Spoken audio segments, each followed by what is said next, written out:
What's up, YouTube? Welcome back to Celio's Network. Today we're taking a quick look at the Late Night 63 and Late Night 64 Play.Limitless TCG.com PTCGO events leading up to Salt Lake City Regionals.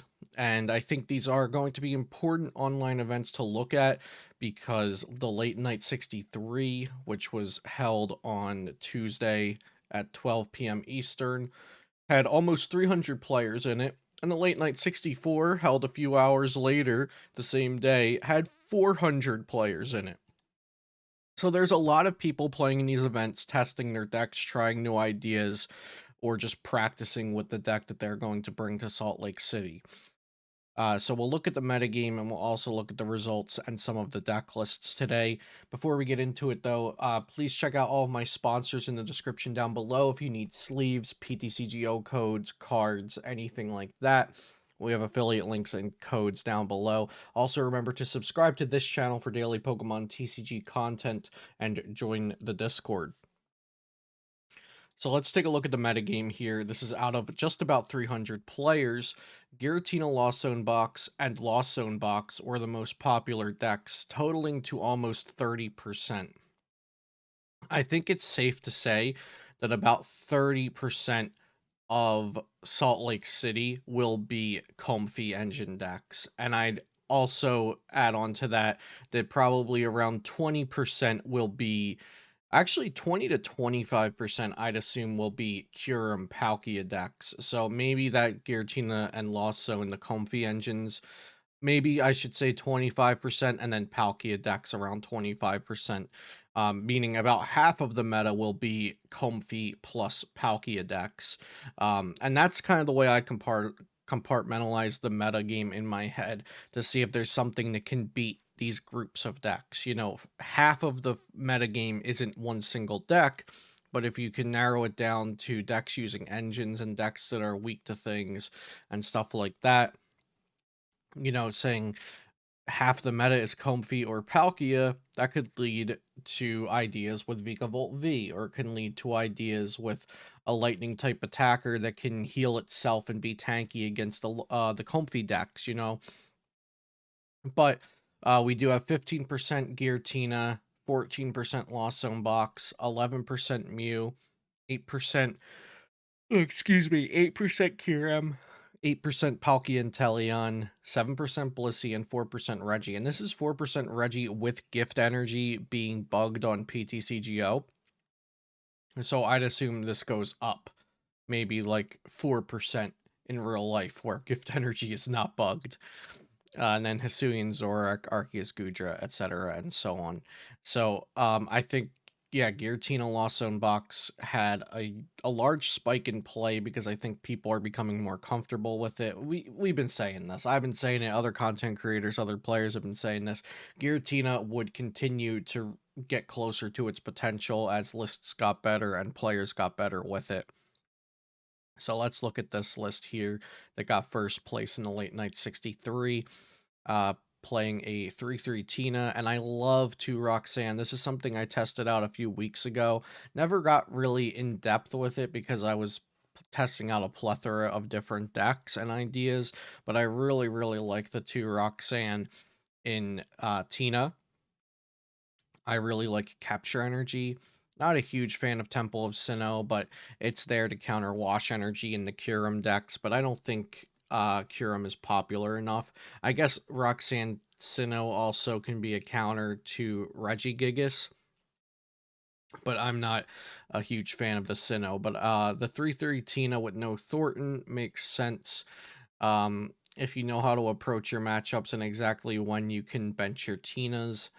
The Thornton has been feeling more and more like a high role play to me than something that's actually correct in Tina. If you can really conceptualize every matchup down to specific turns and specific plays, I feel like Thornton becomes more of a pipe dream and less of a consistent and reliable strategy to exact in your games. Let's look at the second place list. The second place list is actually going to be pretty similar. 3-3 Tina and 2 Roxanne. They're playing Collapsed and Path to the Peak. So I like Collapsed.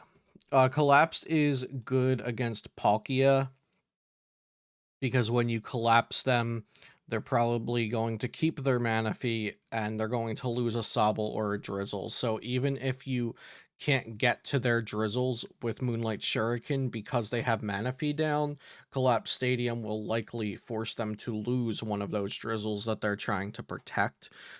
So I think that's really strong. And then obviously Roxanne Path is very strong, and I think it looks like the internet is catching on to the double Roxanne thing. So, um, yeah, I like I said, I already liked double Roxanne, and this is just confirming that for me. Then we have here third place list with the Thornton, the Tool Jammer, a couple different cards. And then let's look at the other list. So yeah, the top 8 here had 6 Tina Comfy decks in it. It had 1 Palkia and Teleon with Canceling Cologne, which I really, really like. With Roxanne plus Marnie, again, I really like that. We'll see Temple of Sinnoh here. So perhaps maybe some more countering against even Blissey, maybe. You know, Roxanne Temple of Sinnoh, if they don't replace it, then their Blissey gets a lot weaker, but also against Regigigas. And then Mew VMAX Genesect, playing the Pokestops version with 2 Lost City. I like the 2 Lost City, but I also like having a Volo. Volo is very good in the deck just to remove a Genesect from play. After they've, put some damage on it with Sableye or something. You can even Volo a Mew VMAX after it gets hit in non-lost box matchups. Okay, so yeah, those are the top 8 decks for Late Night 63, and I think today is just going to be a lot of thoughts on Tina and possibly a lot of thoughts on Palkia because they're doing really, really well. Moving on over to the Late Night 64, this had like 140 more players than Late Night 63. Let's take a look at the metagame. Tina and Lost Zone Box kind of flip-flopped here. And Lost Zone Box is at 16% in this one. And Palkia and Teleon, Kyurem Palkia also, excuse me, did a little flip-flop. Now, let's look at Lost Zone Box because what I really want to talk about here as well for this deck in particular is the split between Radiant Charizard and Radiant Greninja. You'll see here about 80% of the decks are playing Radiant Charizard, and the other portion essentially is playing Radiant Greninja with a couple of wild cards doing something like Radiant Blastoise, but we'll just ignore those.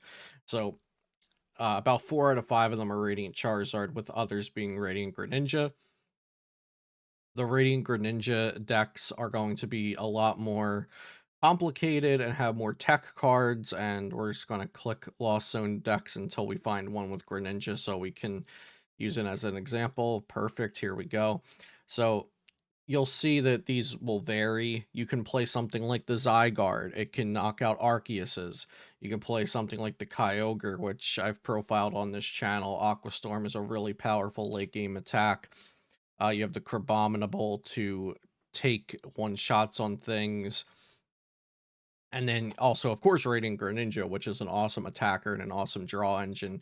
And then you have your basic Cramorant and Sableye in there as well. The other one, the other variant that I like, now I'm not sure if it's actually, if it was being played in this event or any specific people that placed with it, but let's go look at the last week's late night event just so I can bring this up, the one that Jeremy Gibson played. I still think variant this variant is very, very good in my opinion because um you have Ice Cube for Blissey and Regis, you have Snorlax as your main attacker against Sablezard, and their Crams and their Sableyes aren't going to be very effective against this Snorlax. You have Regigigas for Kyurem VMAX and Mew VMAX, and then Radiant Charizard just for your late game attacker. So I think this is a very strong archetype. I'm a big fan of this one, and I don't think it's getting enough attention, and I think it can be very good for this weekend. And I also think you can just drop the Radiant Zard and Fire Energy for Radiant Greninja and extra water energy, and the deck doesn't have to really change that much, except that you now get to play Radiant Greninja, and it's a better draw engine. You can drop the Magma Basin for something else. Maybe you even play a Crabit Abominable, since you're playing extra water energies. But I think this deck is incredibly strong. I think it has a good matchup versus Lost Zone Box. I think at worst it has a 50-50 versus Tina, and the Greninja can only help in these matchups for taking multi knockout turns. So even though this wasn't featured in the tournaments we're looking at today, I wanted to make sure I pointed out that version of Lost Box because I think it's very strong. Um, so yeah, let's look at the first place Tina list from the late night 64. So we got Collapse Stadium. I've actually played this list a bit. And this is the list that really sold me on Collapse Stadium for this deck. They're just playing the one Roxanne. That's fine too. Not everybody's going to agree on double Roxanne because sometimes you only need one, but having two Roxanne is going to have it in your hand more often when you need it, and then sometimes you can Lost Zone them, the second one, and sometimes you can even play two Roxanne in one game, which is why I like the potential of the double Roxanne, but this list is really solid. It doesn't have a lot of bells and whistles, mostly just has what's necessary for capture energies. So when you're ordinary rotting in those Cramorants or Sableyes or Ninjas later on in the game, you can go ahead and capture energy them back out of the deck. Since this deck is very low on actual ball search outside of the battle VIP passes, um, and I actually would consider maybe even dropping a VIP pass for extra ball search because you don't want to VIP pass out your Tinas a lot of the time because you don't want them down turn one in some matchups. So a lot of times you want to go get your Pokemon out on like turn 3 or turn 4, and it's actually pretty hard. So you just end up trying to Chorus into them or Comfy into them since you don't have a lot of ball search in the deck. But I digress. A solid deck, and let's look at some other stuff too. We have Mew VMAX Genesect, the Pokestops version again. Two Lost City, Pokestop, Path to the Peak. Not very different than the other one we looked at, but this one does have Hyper Potion. I like that healing for the Lost Box matchups. We have a Regigigas making it into top 4, even without the gift energies. This deck is very, very strong. It's clunky, but it's very strong. I think you have a favored Tina matchup, a favored Lost Box matchup, a favored Cura matchup, a favored Mew match.